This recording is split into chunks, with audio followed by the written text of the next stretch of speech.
It's great to have you with us. We're live. Boys are back in town and in charge. Democratic stronghold. I'm in the belly of the beast here in downtown Fairfax at Chap Peterson world-renowned headquarters. Joining me is State Senator, Star Wars man, Scott Surville, very down on the Redskins. Going to give up his season tickets. Maybe I should buy them off him, right? Maybe we should do a trade for season tickets. That could happen.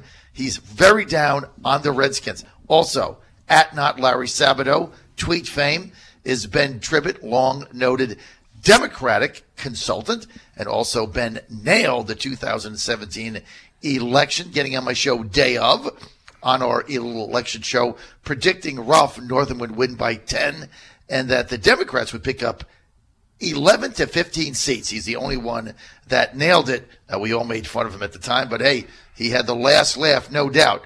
Joining us now to crash the party, the governor of Virginia, Terry McGenius, our governor. I'm a big fan of his. And tonight, collecting my bet from 2016, where we had a bet that if Trump beat Clinton, that he would have me to the mansion for dinner with the Fräulein, my wife Ann, and with the First Lady. So the governor making good on that. Now, he did beat me on a bet on election day 2017. I said that the Republicans would lose 1 seat. He said 8. They lost 15. He wins. So I got to make that up at some point in time. I will buy him dinner when he invites me to go with him to Iowa to launch his campaign. That's where I'll buy him dinner right there. Joining us now at our roundtable, Governor of Virginia, Terry McGenius. Hey, Governor, good to have you with us. John, it's good. I also do want to remind you in 2016 we had a bet. I said Hillary would carry Virginia, and we did. So that will be cocktails and then the dinner. It's great to be on. I haven't talked to you since the election. Extraordinary statewide sweep, all 3 statewide, and we picked up as many House of Delegates since the 1880s. Well, there's no question there was a backlash against President Trump, the Democratic turnout machine, and the machine that you've put together. I tell everybody, the Democratic Party of Virginia, I did my show there in 2016, and they have this tremendous office suite. They have 50 people that are there all the time working on getting databases, and the amount of effort that you put in that. Now, juxtapose that to the Republican Party of Virginia, which is basically 2 people and a cell phone. The Republican Party of Virginia is a postal permit masquerading as a political organization. That's all it is. So I don't see how they're ever going to win again. By the way, we're having dinner. We have spent 4 years building up the infrastructure. I think it's important. I think that's the role of the governor, and we have leaned in and worked very closely with Susan Schwecker and the whole party. I mean, we are a strong, unified party. The only thing I would add to your analysis, John, I do think it was also an affirmation of 4 years. People are happy in Virginia. Since you and I have talked, unemployment has dropped again from 5.4 all the way down to 3.6. We're at $19.4 billion of new capital. The most any governor's done is 13. We're knocking on the door at 20. I was in Virginia Beach yesterday for a new announcement, 1,100 new jobs. I'm off to Stanton in a few minutes. I mean, our economy, we're moving. People are happy. We fixed transportation. 64, a promise I made when I ran for governor. Widen it, adding lanes all the way from Hampton Roads all the way up to Richmond. I mean, we have a new infrastructure in our great Commonwealth, so people are happy. Well, I just got to tell you the story before we have dinner this evening. My wife and I normally go with her on almost everything. We've been married a long time. On 2013, we went to cast our ballots together, and she voted for Terry McAuliffe for governor. I voted for Ken Cuccinelli, and we were going in there, and she said, "Are you still not voting for McAuliffe?" And I said, "Yeah, I'm going to vote for Cuccinelli." And she said to me, "I can't believe I married an idiot." I just want to tell you that story. She was. It turned out to be. I was down with doing 1,110 jobs yesterday down in Virginia Beach. It was very nice. Will Sessoms, the Republican mayor of Virginia Beach. I am the first Democrat, as you know. He endorsed publicly. But it was very nice yesterday. He got up in front of all the TV cameras and said, "I've worked for 30 years. Since 1988, I've worked as governor," he said, which was very nice.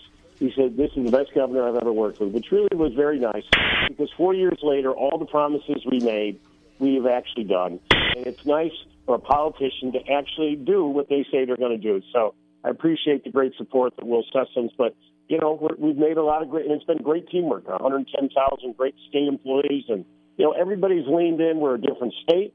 All that horrible social stuff that I inherited, John, the transvaginal bill, the trap regulations, that's all gone. And I do remind you, when we took office, I inherited a $2.6 billion deficit. The budget was prepared before I became governor. So, and you're going to see a budget I'm going to release on the 18th. Let me tell you right now, everybody in Virginia is going to be happy when I release this budget. Why are they going to be happy, Governor? I think you're going to see the strength of the economy, the strong, sound investments I'm going to make in education, the strong investments I'm going to make sure that our cash reserves are the level they need to be to keep our rating agencies happy. But I think literally everybody is going to have something in this budget. The nice thing is, John, because the economy is back, we have a strong financial footing, and we have a lot of money to do a lot of great things, which, you know, a lot of states can't say right now. Let's talk about the Redskins. I'm with State Senator Scott Servo. He's a big fan. He's also a season ticket holder. He's pissed off. He's not going to renew his tickets. He's done. Ben Tribbett, he's pissed off. He's done. He used to be an executive there. I asked him about taking the Redskins to Virginia. Their response was, why bother?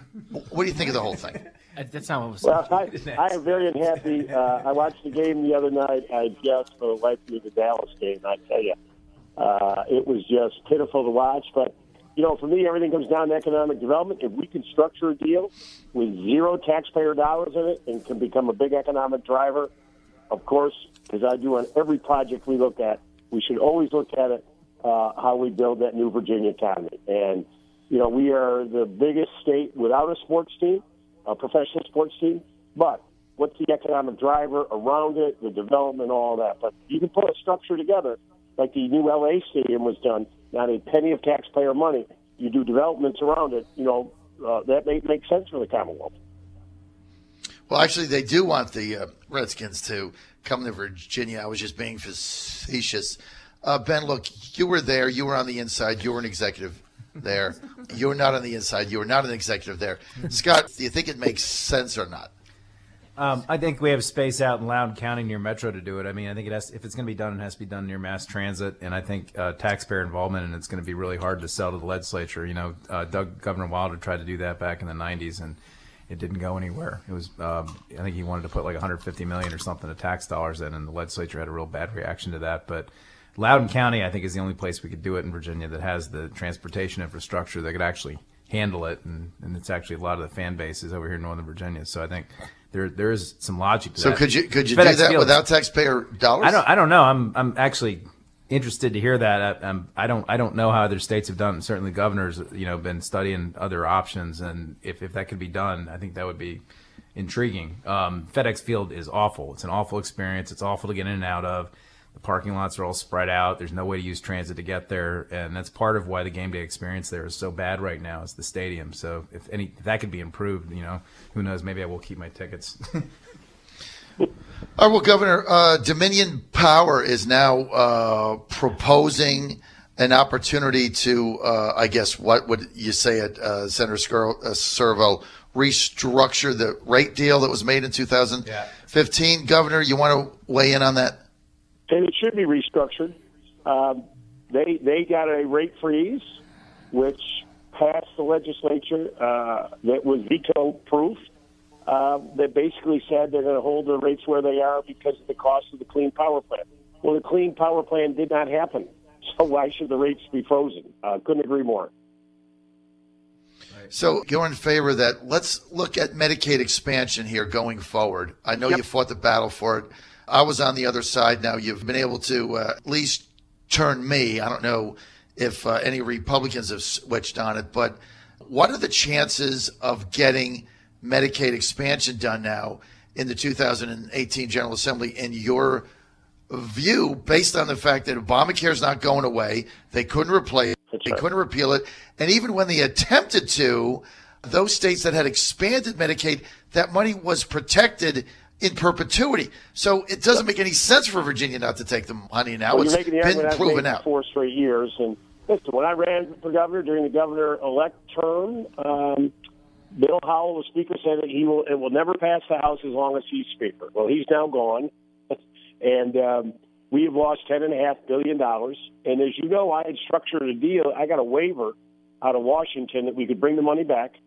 Not a cent of taxpayer money, no state money would be used. We got the hospitals, when it came off, would pay the difference. So, there were no excuses left. They were just terrified of the Tea Party. Let's be plain and simple. But now it's a new day.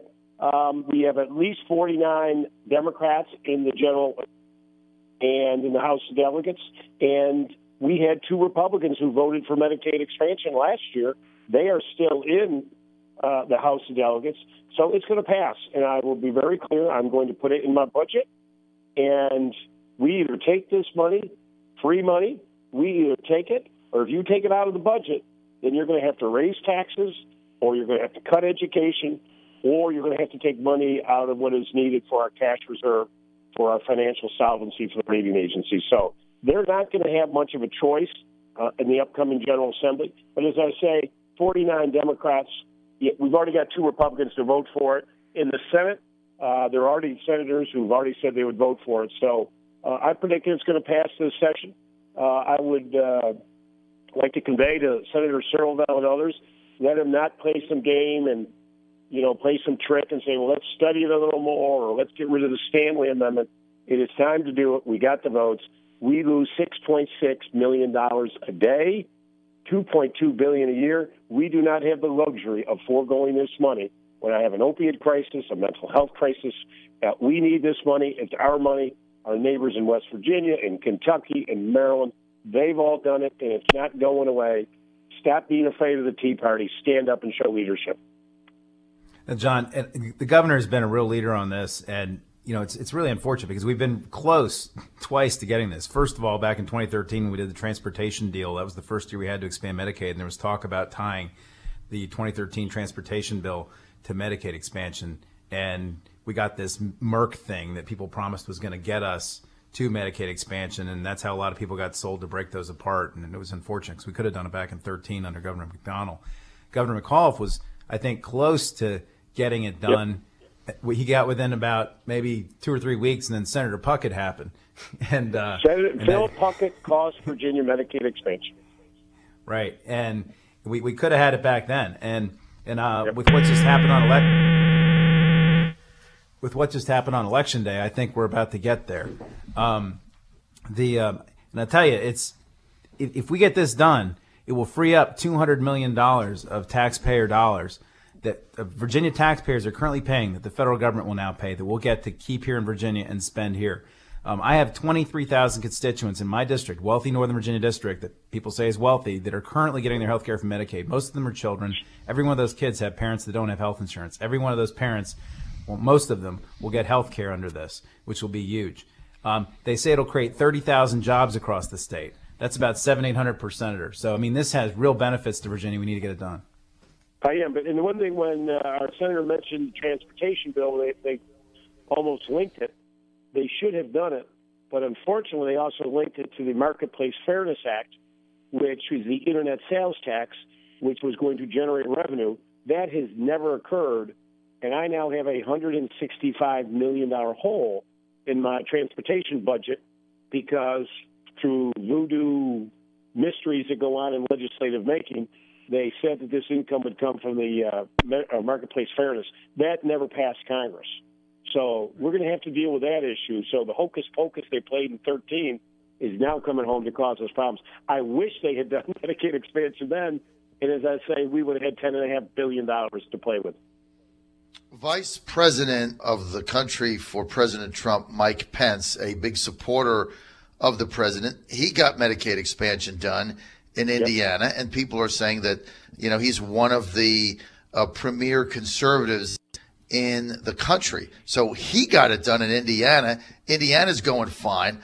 It just doesn't make any sense that we're not taking the money. But it's beyond taking the money.